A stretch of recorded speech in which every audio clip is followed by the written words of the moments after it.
Olá, no Evangelho de Lucas, no capítulo 15, a partir do versículo 11, conta-nos a história do filho pródigo. E o pródigo, a gente entende que é aquele filho que matou o pai em vida, que quis a herança antes do pai morrer. Mas também na mesma história, quando o filho volta, tem o filho que fica, que mostra-se tão doente quanto o que foi, que mostra-se tão necessitado de se encontrar porque está perdido dentro de casa.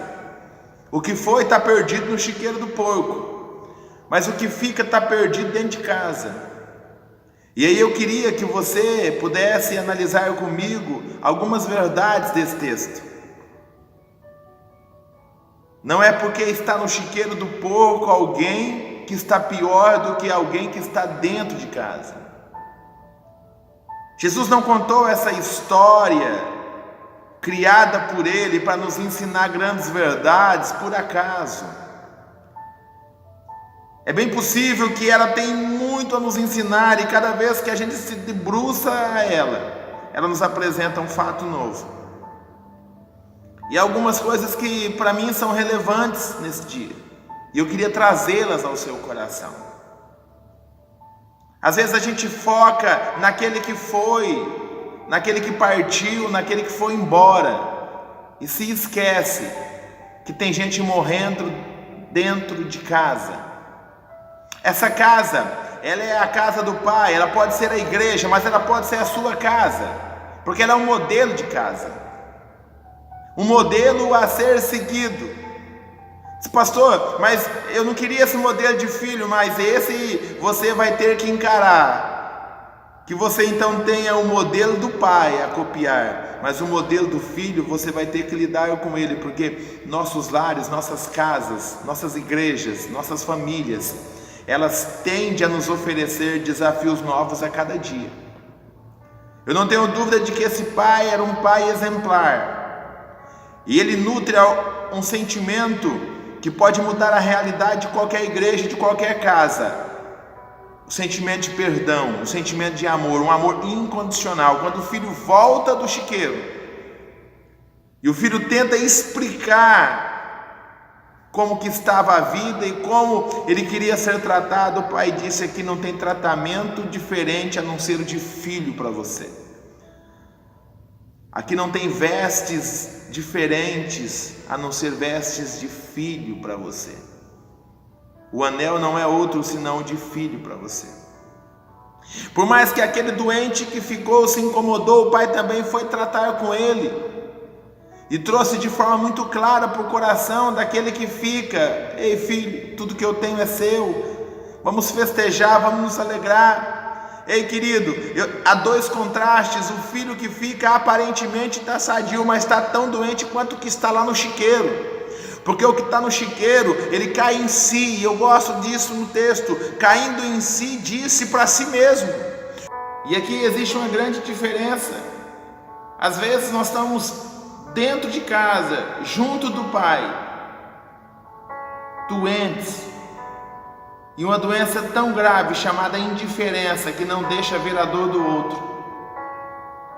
Uma doença tão grave chamada indiferença, que não nos deixa se colocar no lugar do outro. Sabe, a igreja não vai ser conhecida na sua cidade, na sua região, por causa do prédio que ela tem, ou das camisetas que alguns grupos ministeriais usam. Jesus disse que a igreja vai ser conhecida, o evangelho vai ser conhecido, o nome dele vai ser conhecido quando a gente amar uns aos outros.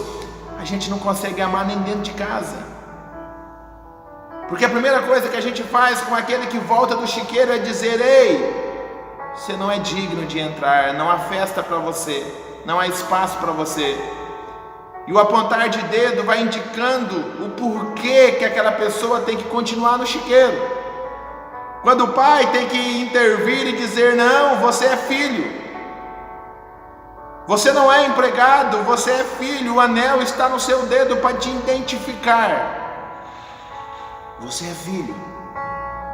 Ei, eu não sei em qual chiqueiro da vida a gente se encontra, mas é hora de cair em si e é hora de decidir voltar. Não tenha medo da receptividade. Assim como o pai da história de Jesus vai ao encontro do filho quando ele o vê ainda longe, o pai que tem colocado essa palavra no seu coração nesse dia está dizendo: volte, porque eu estou à sua espera. Não fique esperando o pai ir atrás de você. O cair em si é uma obra do Espírito Santo na sua vida. Então acredite nisso, ele já está ministrando a você: volte. E se é você que me ouve, o filho que fica, não pense que você está melhor. Às vezes a gente está ferido dentro de casa. Ei, não morra de uma doença chamada indiferença. A história do filho pródigo que Jesus contou, ela precisa nos fazer olhar para o filho que fica, que estava morrendo de indiferença. Indiferença com respeito ao filho que volta, cheirando porco, mas que nunca deixou de ser filho segundo seu pai. Estava perdido e foi achado, morto e reviveu. Mas para o indiferente que está em casa, que tem a aparência de correto, certo, mas que tem um coração doente porque é indiferente, e a indiferença faz em nós brotar um sentimento muito dolorido, que não nos deixa aceitar o que volta. A indiferença não nos deixa perdoar, a indiferença não nos deixa amar, a indiferença não nos coloca no lugar do outro, a indiferença faz de nós apontadores de dedo, a indiferença faz de nós acusadores. E Jesus diz que a gente vai ser conhecido como seus discípulos quando amarmos uns aos outros. O que o pai fez com a volta do filho que foi usar da oportunidade para tratar o coração do filho que fica. Porque não pode haver indiferença no coração do pai. Ambos são filhos, são amados, são queridos. Ambos são amados, ambos precisam estar em casa, ambos precisam caminhar no mesmo sentido, de mãos dadas, num só objetivo. Mas o indiferente nem na festa do outro vai ou participa. O indiferente ataca. Ele diz: esse teu filho gastou tudo que tinha com as meretrizes. Ele nem sabia disso, mas ele faz uma acusação baseada naquilo que ele sentia no coração, o desejo. A gente sempre acusa o outro daquilo que a gente tinha vontade de fazer.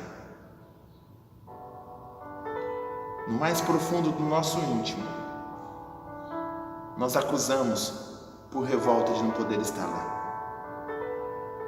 Porque se for por amor, a gente não acusa. Pelo contrário, a gente se coloca no lugar e entende o que aquela outra pessoa está passando. A casa da história de Jesus precisa se parecer com nossa igreja, nossa família da fé. Mas também ela precisa se parecer com a nossa casa, a nossa família física, genética. O mesmo sentimento que nutria a casa do pai, dos filhos, da história de Jesus, precisa ser o mesmo sentimento que nutre-nos como líderes de ministérios ou de famílias. Não é excluído que o amor deste pai não alcance. Quando o Espírito Santo começa uma obra dentro do chiqueiro, nós precisamos entender que ele também tem que começar uma obra dentro de casa, começar de nós. E voltando a falar da história do filho pródigo, enquanto tinha um morrendo no chiqueiro do porco, tinha um morrendo dentro de casa. Às vezes a nossa doença dentro de casa, dentro da igreja, é tão grave quanto as dos que estão lá de fora. Às vezes a nossa religiosidade nos faz tão cegos para grandes verdades que a gente só consegue apontar o erro do que foi e não consegue olhar para o espelho e ver que precisamos tanto de socorro e de cura quanto o que foi. Porque no diálogo que o pai tem com aquele filho que fica, ele mostra, ele joga para fora um sentimento que nutria o seu íntimo. Qual era o sentimento? Ele tinha vontade de ir. Ele faz até uma acusação que nem se sabe se era verdade. Ele diz para o pai: esse filho gastou tudo com as meretrizes. Como ele sabia disso? Ele diz: olha, o senhor nunca fez uma festa para mim. Qual era a vontade dele? O senhor nunca matou um cabrito, e agora o senhor mata o bezerro mais gordo. Qual era a vontade dele? Às vezes, querido, esses acontecimentos que envolvem a nossa casa, a nossa vida espiritual, a igreja, não são acasos, são propósitos. A volta desse filho fez com que o pai tratasse duas situações: a do filho que vai e a do filho que fica. Porque se o que vai não volta, o que fica não manifesta, não joga para fora tudo de ruim que tinha dentro. E às vezes, quando a gente vê pessoas voltando para o aprisco, e outras remoendo, e outras apontando o dedo, você vê que aquelas também precisam de cuidado urgentemente, porque estão morrendo dentro de casa. Ei, não morra dentro de casa, não morra do lado do pai, não morra na mesa do pai. Não seja indiferente, abra o seu coração. Deixe o amor do pai contagiar o seu íntimo, o seu coração, para que você, quando receber o que foi, possa entender que perdoar é um ato divino para ser exercido em vida, na terra. O erro é humano, mas o perdoar é sobrenatural. Acredite nisso, acredite nisso. O filho que volta, ele volta por obra do Espírito Santo, o Espírito Santo que faz o ser humano no chiqueiro do porco da vida cair em si. Porque o conselho do pai não resolveu, o exemplo do pai não adiantou. Mas enquanto ele não cai em si e está sozinho no chiqueiro, porém o Espírito Santo tem uma obra em andamento na vida dele que o convence, que faz o cair em si e olhar para si e dizer: o que eu estou fazendo aqui? A minha oração é que você que está vivendo dias de chiqueiro de porco, dias longe da casa do pai, dias de solidão, dias de deserto, de tristeza, caia em si e entenda que há um Deus que te ama, um pai que te espera olhando para o caminho de onde você partiu um dia, e ele nunca se esqueceu de você. A minha oração é que você que está dentro da casa, junto com o pai, não deixe que o sentimento de indiferença domine seu íntimo. Não deixe que o sentimento de indiferença faça de você um escravo de um outro sentimento chamado mágoa. O antídoto para isso chama perdão. O antídoto para isso chama amor. Se achegue um pouco mais ao pai, principalmente aos pés do pai. Ouça melhor o pai. Há um lugar na casa para o que foi, mas também para você que ficou.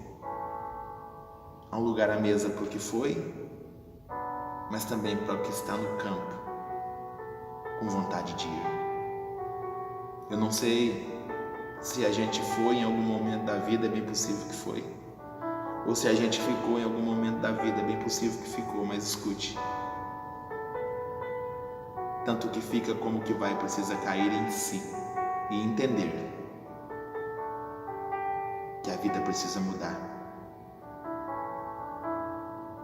E que a gente precisa entender que há um propósito diferente para nossa casa e para nossa família.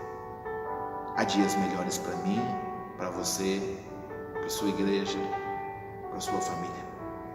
Deus te abençoe.